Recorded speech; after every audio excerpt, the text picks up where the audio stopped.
College মানেই এখন career তৈরির জায়গা নয়, এমনকি সেখানে ঠিকমতো পড়াশোনাও হয় কিনা সন্দেহ। তাহলে কলেজে এখন কি হয়?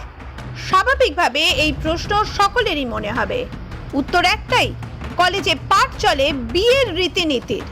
হ্যাঁ, ঠিকই শুনেছেন। কাকদ্বীপ সুন্দরবন মহাবিদ্যালয়ের ঘটনা তো সে কথাই প্রমাণ করে। এই কলেজের ছাত্র সংসদের রুমে সম্প্রতি বসেছিল বিয়ের আসর। তৃণমূল বিধায়ক মন্টুরাম পাখিরা ঘনিষ্ঠ কলেজেরই এক অস্থায়ী কর্মী অশোক গায়েনের বিয়ের অনুষ্ঠানের আয়োজন করা হয় কলেজের মধ্যে। ভাবুন একবার। এবার দেখুন কলেজের মধ্যে মালা বদলের ছবি।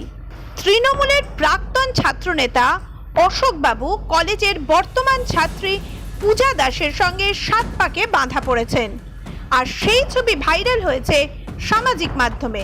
তারপর থেকেই গোটা এলাকায় শুরু হয়েছে গুঞ্জন। তৃণমূলের ছত্রছায়ায় কি কলেজ ক্যাম্পাস এখন বিয়েবাড়ি? প্রশ্ন তুলছে ছাত্র সমাজ।